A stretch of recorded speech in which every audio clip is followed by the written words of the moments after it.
प्रयागराज में कल विश्व बौद्ध महासम्मेलन होना है, प्रयागराज की धरती पर। हमारे साथ में भिक्खु सुमित रतन।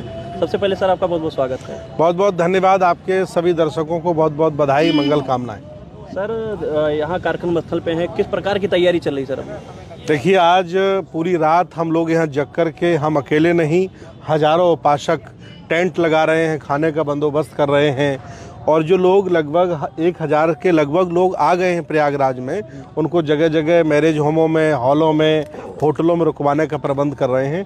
आज पूरी रात ऐसे ही कार्य चलेगा, और आप देख रहे होंगे पीछे पूरा टेंट लग रहा है, बहुत बड़े मंच बन रही है, और लगभग काफ़ी लोग आ चुके हैं, तो ये रात भर ऐसा चलता रहेगा। कहाँ कहाँ से लोग आ रहे हैं बंदे जी? ये चूँकि विश्व बौद्ध सम्मेलन है, तो लगभग विदेशों से भी लोग आ रहे हैं, भारत के प्रत्येक राज्य से लोग आ रहे हैं, उत्तर प्रदेश के सभी जनपदों से लोग आ रहे हैं। जी भंते जी, देखने को मिला है कि अभी नरेंद्र मोदी जी को, प्रधानमंत्री नरेंद्र मोदी जी को देखा गया कि वो बुद्धिज़्म के कार्यक्रम में जाते हैं, बाकायदा कहते हैं लॉर्ड ऑफ बुद्धा, मतलब कहा जाता है कि बुद्ध के लैंड से हम आए हैं, बाहर जाते हैं या विदेशों में भी, यहाँ इंडिया में भी कहते हैं। लेकिन जब बुद्ध की धरोहर की बात आती है, अभी आपके यहाँ कार्यक्रम स्थल से कुछ ही मतलब 500 मीटर मान के चलिए यहाँ पर है, सम्राट हर्षवर्धन जी का स्टैचू लगा हुआ था, उसको यहाँ से हटा दिया गया है। इस पर आपकी क्या प्रतिक्रिया है?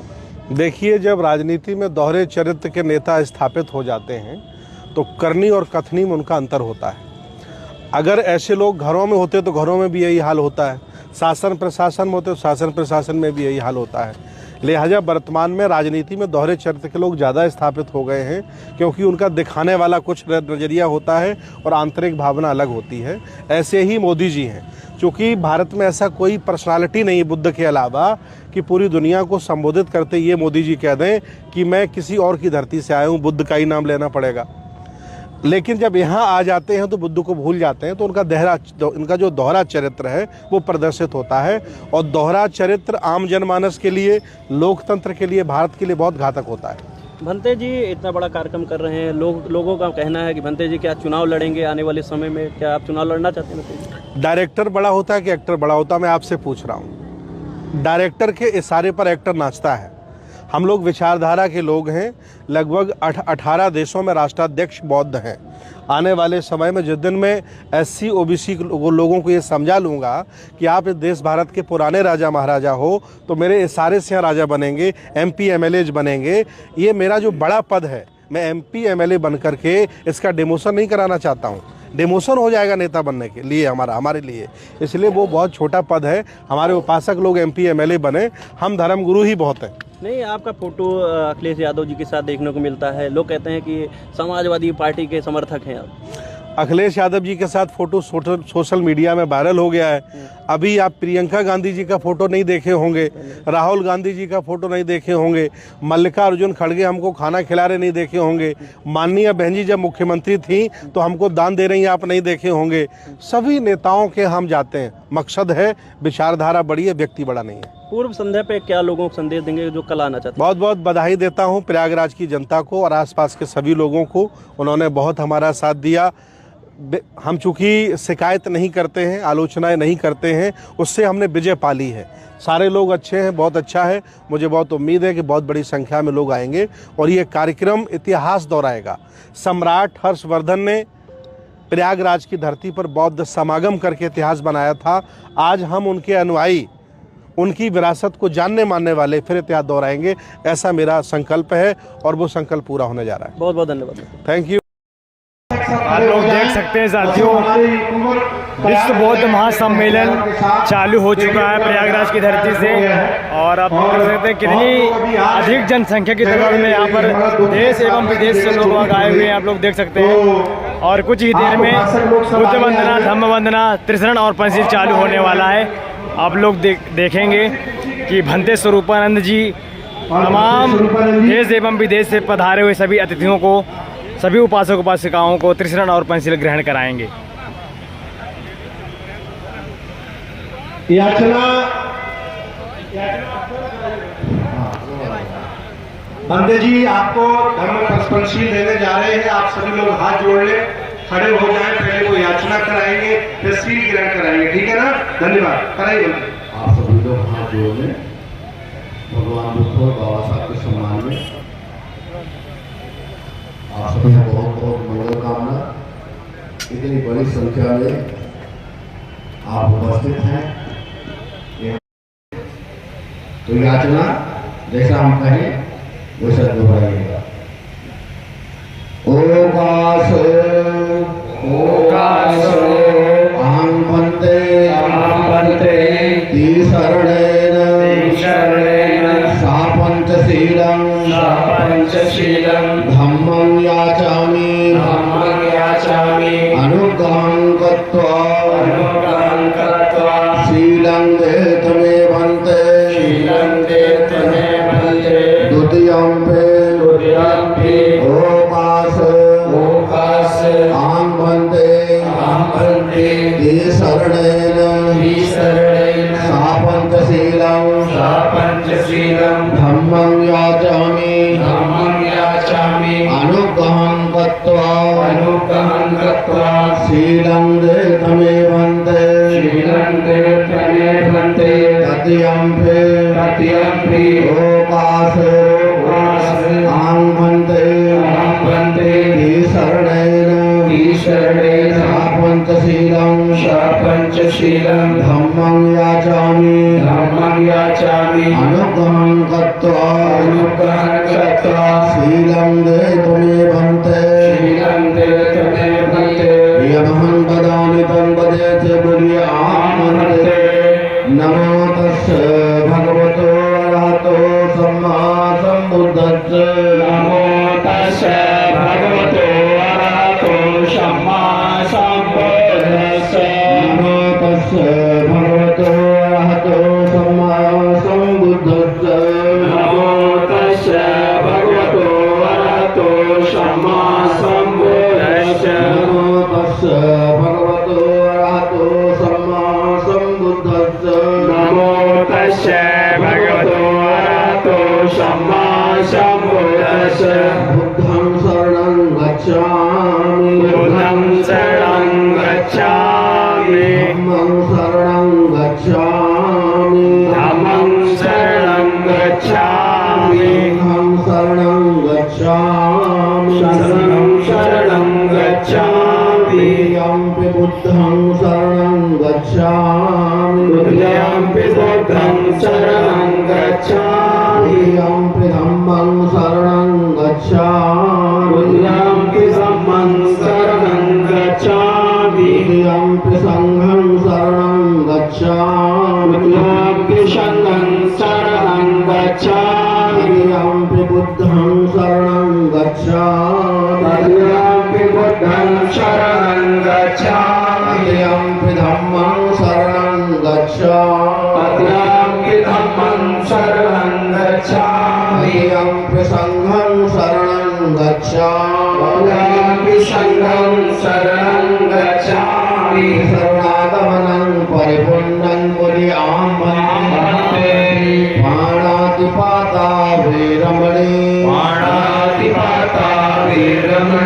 सिक्खापदं समादयामि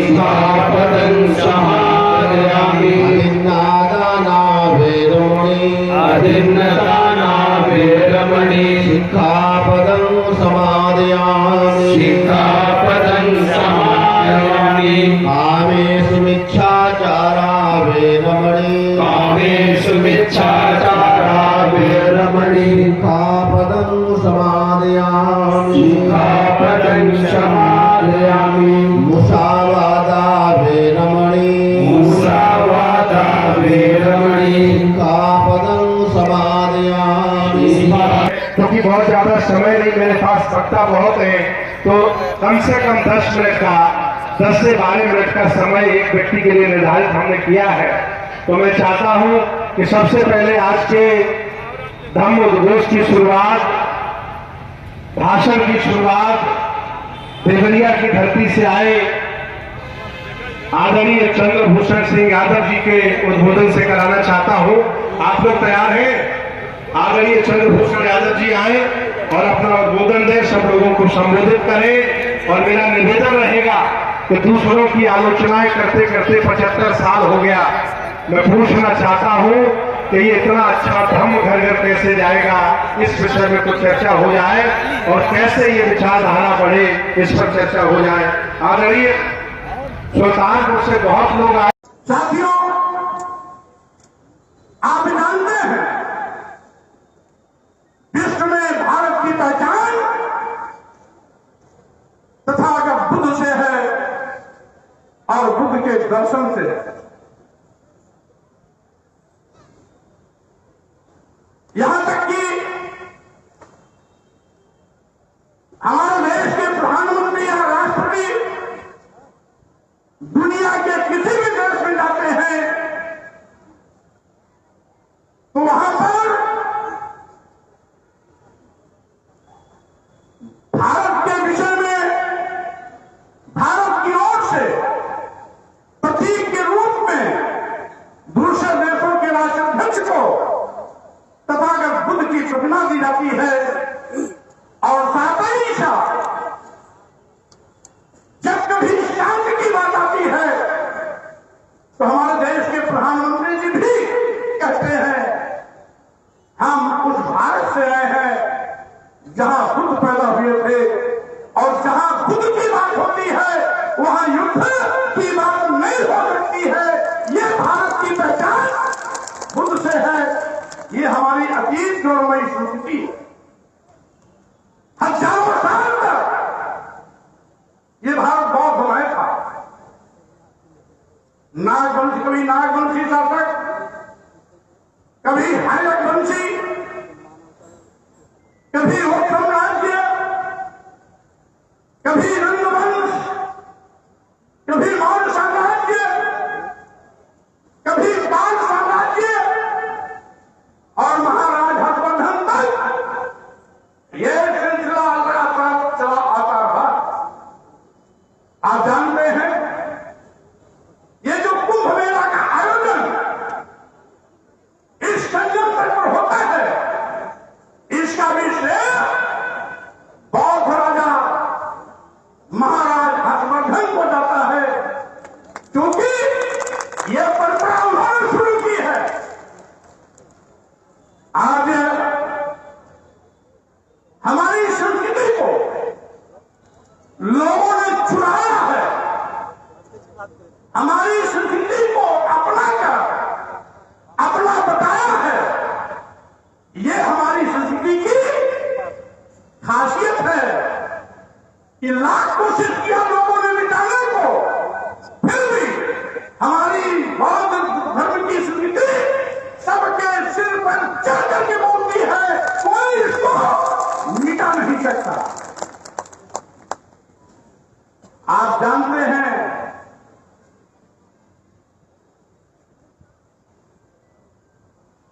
आज लगभग 60 देश भगवान बुद्ध के दर्शन पर चलने वाले देश है। चीन और रूस जो 100% कम्युनिस्ट था, वहां भी 40% लोग आज बौद्ध धर्मावलंबी हो गए हैं। विश्व के किसी कोने में पुरातत्व विभाग की खुदाई करता है तो वहां पर बुद्ध की प्रतिमाएं मिलती हैं, बुद्ध की मूर्तियां मिलती हैं। रांची की पहाड़ी हो, साइबेरिया का पठार हो, ताइवान की पहाड़ियां हो, पहाड़ियां हो, और इसी तरीके से आप इस भारत भूमि में चप्पे चप्पे पर जब भी पुरातत्व विभाग ने खुदाई की तो वहां बुद्ध मिलते हैं, बुद्धकालीन इतिहास मिलता है। अभी आपकी इलाहाबाद सीतामढ़ी में घाट पर पक्की सड़क बनाने के लिए खुदाई हुई, जेसीबी से खुदाई हुई तो वहां लगभग 6 फुट ऊंची बुद्ध की प्रतिमा मिली। गंगा तट में हाईवे बन रहा था, बदाई में खुदाई हुई तो बुद्ध की प्रतिमा एक नहीं अनेकों में नहीं। अयोध्या में 3 बार खुदाई हुई, तीनों बार वहां बुद्ध और बुद्धकालीन अवशेष मिले। आज चप्पे चप्पे पर बुद्ध है, बुद्ध का दर्शन है, बुद्ध का विचार है। आज से लगभग 2500 साल पहले तथागत बुद्ध पैदा हुए थे, लेकिन आज भी उनका दर्शन उतना ही व्यवहारिक है जितना बुद्ध जी के कार्यकाल में था। और यही कारण है लगातार ये विचारधारा बढ़ती जा रही है। और साथ ही साथ हम तो ये कहना चाहते हैं, जापान जैसे मुट्ठी भर लोगों का देश, जहां का राष्ट्र बौद्ध धर्म है, तकनीकी क्षेत्र में अमेरिका को भी शिकस्त देने की पावर रखता है। यानी बुद्ध का दर्शन विज्ञान का दर्शन है, व्यवहारिक दर्शन है। और साथियों, यही कारण है लोगों ने जलाने की कोशिश की। नालंदा विश्वविद्यालय, तक्षशिला विश्वविद्यालय, जो दुनिया का सबसे बड़ा विश्वविद्यालय था, दुनिया की सबसे बड़ी पुस्तकालय थी, क्योंकि बौद्ध संस्कृति से भरा पड़ा था, इसलिए लोगों ने उसे जलाने और मिटाने की कोशिश की। लेकिन राजकोषित के बावजूद भी आज भी तथागत बुद्ध, उनका दर्शन, उनका विचार आज भी लोगों के दिल दिमाग में है।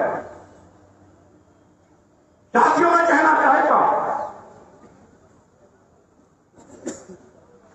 सम्राट अशोक जिन्होंने तथागत बुद्ध के विचारों को दुनिया में प्रचारित और प्रसारित करने के लिए अपने बेटे और बेटी को सत्ता सुख से वंचित कर बौद्ध धर्म के प्रचार और प्रसार में ढेरने का काम किया। उस समय सोचिए, वो सम्राट अशोक जिसके भारत में अफगानिस्तान भी था, पाकिस्तान भी था, बांग्लादेश भी था, म्यांमार भी था, भूटान भी था, नेपाल भी था, वो अखंड भारत, इसने विशाल अखंड भारत का शासन सम्राट अशोक ने अपने बेटे महेंद्र संघमित्रा को उस समय लंका भेजा था तथा बुद्ध के विचारों को फैलाने के लिए। यही नहीं साथियों, इस देश में बुद्ध का दर्शन है क्या? वो दर्शन है करुणा, मैत्री, बंधुत्व, यानी प्यार का, भाईचारे का। बुद्ध के दर्शन में हम सब समान हैं, मानव मानव एक समान की विचारधारा ही बुद्ध का दर्शन है। जात पात, छुआछूत, ऊंच नीच का कोई स्थान नहीं, सभी इंसान बराबर हैं। और इसीलिए आज यह बौद्ध दर्शन पूरे विश्व में नित्य प्रति प्रचारित और प्रसारित होता जा रहा है। साथियों, समय समय पर हमारे देश के संतों, गुरुओं, महापुरुषों ने भी इस विचारधारा को आगे बढ़ाने की कोशिश की। सम्राट अशोक से लेकर राजा हर्षवर्धन तक बड़े पैमाने पर जन जन तक पहुंचाने का प्रयास किया। इसके बाद संतों गुरु महापुरुषों ने कभी संत कबीर, कभी संत रविदास, तो कभी गुरु नानक जैसे संतों महापुरुषों ने तथागत बुद्ध के विचारों को अमली जामा देने के लिए समतामूलक समाज की स्थापना की बात की। आगे चल करके हमारे महापुरुषों की इसी विरासत खाते को सामाजिक परिवर्तन के महानायकों ने ज्योतिबा फुले के रूप में, छत्रपति शाहू जी महाराज के रूप में, सावित्रीबाई फुले, फातिमा शेख के रूप में, भारतीय संविधान निर्माता परम पूज्य डॉक्टर अम्बेडकर, पेरियार रामास्वामी नायकर, नारायण गुरु संत गाडगे के रूप में इस शर्मा को आगे बढ़ाने का निरंतर प्रयास किया। उत्तर भारत में गिरिजानारायण सिंह यादव, माननीय रामस्वरूप वर्मा जी, तो बिहार में लेनिन कहे जाने वाले शहीद जगदेव प्रसाद कुशवाहा जी ने भी इसी समतामूलक समाज की स्थापना के लिए हंसते हंसते अपनी शहादत दी थी। इन तमाम महापुरुषों, सामाजिक परिवर्तन के महानायकों, संतों गुरुओं की इसी विचारधारा को सामाजिक परिवर्तन आंदोलन के रूप में मानव कांशीराम जी ने सम्मान स्वाभिमान की भूख जगाने के लिए, सत्ता शासन में हुक्मरान बनाने के लिए, अपना खोया हुआ गौरव वापस लाने के लिए निरंतर संघर्ष किया। इसलिए मैं अपनी ओर से, आज सब लोगों की ओर से अपने इन महापुरुषों को कोट नमन करता हूं, वंदन करता हूं, जिनके बलबूते पर आज ये सोता हुआ समाज सम्मान और स्वाभिमान के लिए ताज होकर के खड़ा हो गया। साथियों, मैं कहना चाहता हूं, आखिर आज हो क्या रहा है? आज ऐसे लोग जिन्होंने हमेशा समाज को बांटा, टुकड़े टुकड़े में किया, वो लोग हमें उपदेश दे रहे हैं। क्या जानते हैं? बटेंगे तो कटेंगे। क्या उपदेश दे रहे हैं? बटेंगे तो कटेंगे। हमारे माननीय मुख्यमंत्री जी भूल गए कि करोड़ों नौजवान बेरोजगार हो गया, भूखमरी के शिकार लोग 5 किलो 10 किलो चावल पाने के लिए लाइन लगा रहे हैं। गरीबी चरम पर है, कालाबाजारी चरम पर है, छुट्टा जानवर लोगों की फसल को चलकर चौपट कर दे रहे हैं। ये भूल गए। नारा क्या दे रहे हैं? बटेंगे तो कटेंगे। इनका समर्थन कौन कर रहा है? आरएसएस के शहर सर संचालक हसबोले जी। हसबोले जी क्या मैं समर्थन कर रहा हूं? अरे हसबोले जी और मुख्यमंत्री जी, मैं पूछना चाहता हूं, समाज को ब्राह्मण, क्षत्रिय, वैश्य, शूद्र में किसने बांटा?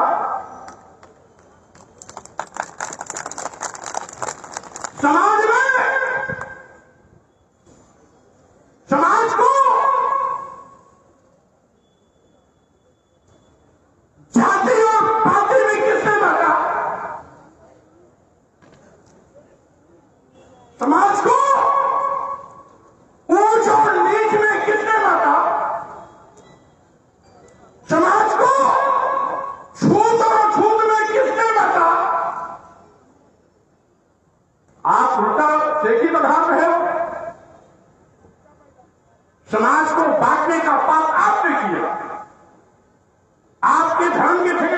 किया। अपने पाप को, अपने पाप का चादर दूसरों पर डालने की कोशिश मत करो। और यही नहीं, 6,743 जातियों का निर्माण किसने किया? यही लोग जो किराए बटेंगे तो कटेंगे। और आपने तो हद कर दी। धर्म का लगाना होने वाले लोगों ने भी यहां कह दिया कि जय बाबा हम तेली तुम्हारा सुपथ की रात खोल तलवार। जातियों को चिन्हित करके कह दिया ये अधम जातियां हैं। ये स्वामी प्रसाद मौर्य ने नहीं कहा, अंतर सुमित्र जी ने नहीं कहा, मन पर बैठे हुए हमारे किसी नेता ने नहीं कहा। किसने कहा? तुलसी बाबा ने कहा।